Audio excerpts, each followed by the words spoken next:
25 जून 1975 को तत्कालीन प्रधानमंत्री इंदिरा गांधी ने देश में आपातकाल लगाया था और लोकतंत्र को संवैधानिक तानाशाही में बदल दिया गया था।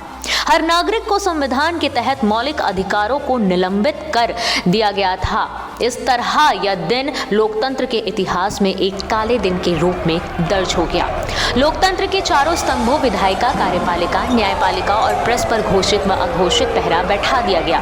लोकतंत्र को ठेंगे पर रखकर देश को आपातकाल की गहरी खाई में ढकेल दिया गया। जब भी किसी आपातकाल की बात होती है तो सबसे पहले जहन में 1975 की भूली बिसरी यादें ताज़ा हो जाती है। लेकिन आज हम आपको वित्तीय आपातकाल के बारे में बताएंगे। आज़ादी के बाद से भारत को 2 बार आर्थिक मंदी का सामना करना पड़ा है। पहली बार 1991 और फिर 2008 में। जहां साल 1991 में आई आर्थिक मंदी के पीछे अंदरूनी कारण थे, वहीं 2008 में वैश्विक मंदी का कारण ग्लोबल था। 1991 में भारत के आर्थिक संकट में फंसने की सबसे बड़ी वजह भुगतान संतुलन की गड़बड़ी थी। उस समय देश का व्यापार संतुलन गड़बड़ा चुका था। सरकार बड़े राजकोषीय घाटे पर चल रही थी। खाड़ी युद्ध में 1990 के अंत तक स्थिति इतनी गंभीर हो गई थी कि भारतीय विदेशी मुद्रा भंडार मुश्किल से 3 सप्ताह के आयत का बचा था। उस समय विदेशी मुद्रा भंडार घटने से रुपए में तेज गिरावट का दौर आया था। इसी दौरान अंतर्राष्ट्रीय क्रेडिट रेटिंग एजेंसी मूडीज ने भारत की रैंकिंग को डाउनग्रेड कर दिया था।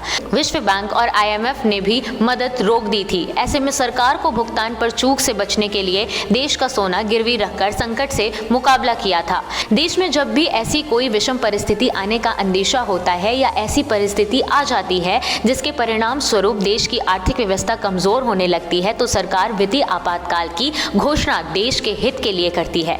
आर्टिकल 360 में वित्तीय आपातकाल की घोषणा किए जाने संबंधित प्रावधान दिया गया है।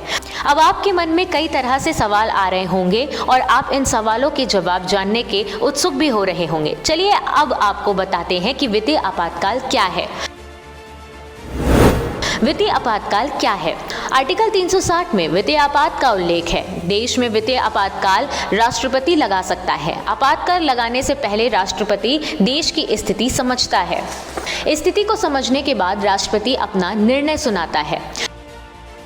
आर्टिकल 360 में राष्ट्रपति को वित्तीय आपात की घोषणा करने का पूर्ण अधिकार मिला है। अगर राष्ट्रपति को यह समाधान हो जाता है कि देश की अर्थव्यवस्था चरमराने वाली है तो वित्तीय आपात की घोषणा करेगा। चलिए आपको वित्तीय आपातकाल की घोषणा के आधार के बारे में बताते हैं, यानी किस आधार पर राष्ट्रपति देश में वित्तीय आपातकाल लगा सकता है। वित्तीय आपात की घोषणा करने के आधार क्या है? देश में आर्थिक संकट की स्थिति पैदा हो जाना, देश की सरकार के पास धन की कमी हो जाना, दिवालिया होने की कगार पर सरकार का पहुंच जाना, देश की अर्थव्यवस्था पूरी तरह से ध्वस्त होने की स्थिति पर हो, देश में आर्थिक मंदी बहुत नीचे पहुंच गई हो। 1978 के 44वें संविधान संशोधन अधिनियम के प्रावधान में है कि राष्ट्रपति की संतुष्टि न्यायिक समीक्षा से परे नहीं है। इसका मतलब है कि सुप्रीम कोर्ट चाहे तो इस फैसले की समीक्षा कर सकता है। आर्थिक आपातकाल की स्थिति में देश के आम नागरिकों के पैसे और संपत्ति पर देश का अधिकार हो जाता है। आपको बता दें कि संविधान में 3 तरह के आपातकाल का उल्लेख किया गया है। चलिए आपको इसके बारे में भी बताते हैं। आपातकाल के प्रकार। राष्ट्रीय आपातकाल आर्टिकल 352, राष्ट्रपति शासन आर्टिकल 356, आर्थिक आपातकाल आर्टिकल 360।